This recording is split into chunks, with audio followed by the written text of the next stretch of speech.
In this video, I want to talk about SEO for offline businesses. This is something super important for any business trying to compete in today's marketplace. And SEO is basically just search engine optimization. That's what it means. And what the definition is anything you do to get your site to show up in search engines. So anytime you go to Google, you can do things to have your site show up when people search for certain words or phrases that relate to your business. Even if you're an offline business with no sort of web services offered or anything, a web presence is still very important for you to be able to survive in today's world because so many things are based around the internet. So it only makes sense that your business would need to have a presence there as well. And the main search engine you want to focus on because it gets so much of the search engine traffic is Google. And they get about 90% of all search engine traffic in the world. That is a huge number, and that's why you mainly want to focus on them. And if you do well there, you'll probably do well in other search engines like Yahoo, Bing, and everything else. But don't really focus on them just because they're not the biggest one. Google gets most of the traffic, so if you had to focus all your efforts in one place to get the most bang for your buck, that's where you should focus.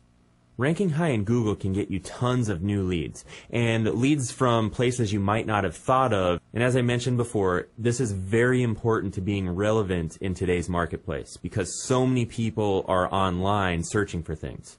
Because as more and more people are on the internet searching for things, it becomes more important that they find you there too. Otherwise, they're not going to find you because people aren't just going out to, brick and mortar stores like they used to. They're looking for things online first, and then they go to the places that they find online. And if you're not online, you're kind of just really missing a huge portion of potential sales and customers and whatever it may be because of the fact that you're not online. So you definitely need to be there. And the way to get noticed online is through SEO. So let me take you over to Google and show you what exactly I'm talking about. So here we are at Google. So if you typed in something like hardware store, basically this is what comes up. And everything in the yellow on the top and over here on the right-hand side are paid ads. And that's something you can definitely look into if you want to take your SEO and online marketing efforts to the next level. But what we're talking about are all of these results right here. These are all organic search results. So that means they show up there by themselves just by what's on their website. So as you can see, I searched for hardware store and Ace Hardware came up first, True Value came up second, and then all of these Google Places listings right here. And these correspond to this map right over here. This is another very important thing that you want to have in your online arsenal. You want to make sure that your business is listed over here and all the contact info is listed there. So it makes it easy for people to find things they're searching for when they're searching for something that your business offers. So the object is always obviously to rank as high as you can in the search engines, but a lot of times it can be hard and it can seem pretty daunting. But I'm just going to show you a few simple tips that you can use in order to at least have a fighting chance. So if you have a website already, you might already have done some of this, but if you don't have a website or it's not optimized, here are the things that you want to concentrate on. Number one is keywords. And keywords are words that you pick that have to do with your business. And when people search for these words, you want your website to come up. So basically, it could be, for instance, hardware store. You would want to use hardware store, home improvement, contractor. You just want to get into the mind of your customer and think, okay, if they were sitting down at the computer, what would they search to find my business? And then a lot of times you can come up with really good keywords that way. So for instance, if you were looking for a plumber, you could maybe use keywords like plumbing leak, leaky pipes, clogged toilet, so just things that have to do with what that business does. And then you would use those keywords in order to optimize your website. And once you have those keywords, you would use those in the on-page SEO efforts. And that's anything that you do on the web page itself to get it to rank in Google. And that's things like structuring everything on your site to make it Google friendly. So you want to make sure everything's laid out in a nice, organized manner and that you provide easy ways for Google to index your site. And that's when they send out these robotic programs that go to your website and quote unquote crawl it in order to find out what kind of content is on there, how many pages there are, and everything like that. There's ways that you can structure all that so when the bots do come to your site and they crawl it, it's easy for them to report back to Google to get it to rank. The next thing you want to pay attention to is content. And what kind of content does your site have on it? Is it relevant to the keywords that you're using? Let's use the plumber example again. Say, for instance, I had a website, but all the content on there was about home improvement, and there was hardly anything on there about plumbing or a clogged toilet or whatever the keywords I mentioned before were.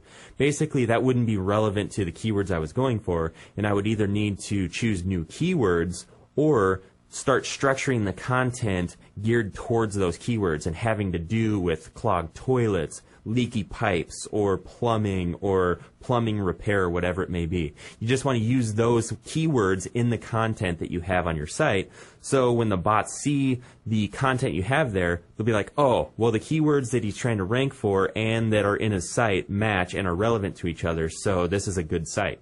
And finally, does the content you have on your site offer value to people visiting it? If it's just stuff that doesn't make sense and it's just stuff full of keywords, and if you read it out loud it doesn't make any sense, doesn't sound like somebody who spoke English wrote it or whatever, you get penalized for that. So you want to make sure that you have a lot of high quality content on your actual website. And that could be anything from articles about how to do common household repairs if you're a plumber, or it could be an article on how to unclog the kitchen sink. And then when somebody from Google goes to your website and sees all this valuable content that people can actually use to better themselves or better their situation, they'll rank you higher. The next thing in our SEO efforts are relevant backlinks to your website.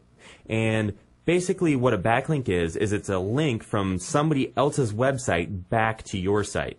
And these are very important to ranking well in the search engines because Google thinks, well, if people are linking back to this guy's site so much, he must have really good content on there. And that's the way that you get a lot of backlinks to your site, is you offer great content that people want to link to. I know that sounds like common sense, but it needs to be mentioned. So there's a lot of really covert ways in order to get backlinks to your site. Some are way more covert than you even want to get into, but just make sure you have really good content on there. And another thing you could do is put videos on YouTube and link those back to your website. And then you could also create Facebook, Twitter, LinkedIn, and other social media accounts to link back to your main site from your profile. Another note on YouTube is it's a really good method to get a lot of really good backlinks because it's the #2 search engine used behind Google. So there's a lot of people on YouTube. For instance, again, if you're a plumber, that's a really good way to get a lot of views on your video. Make a video how to install a water heater. And the next time you're installing one of those, just film the whole process. It doesn't have to be a really good video. Just show people what to do so they can do it. And I know that sounds like, well, I don't want to give away all my trade secrets, but chances are people aren't going to do this anyway, but they're going to find your business through that video because they're going to want to pay you to do it instead of screwing something up themselves. And the last thing I'm going to touch on again is Google Places. And again, this is a really good way to get traffic back to your website because, as I showed you on Google, it puts your business information on the interactive map that shows up in the search results, and it had all of those little spots right in the middle of the search results. So if somebody local is searching for a business similar to yours, they're going to see you come up on the Google Places map and in the Google Places listing, and they're going to click on your results because they know that you're local and they need somebody now. This is a very important part of SEO because it helps potential customers find your place of business, whether it be while they're sitting at home looking on the computer or on their mobile phone or whatever it may be while they're out on the go. Whether you're an online or offline business, SEO is very important to your overall strategy because as more and more people are using the internet to find information about what they need, the more important it becomes for you to rank higher so they can find your business.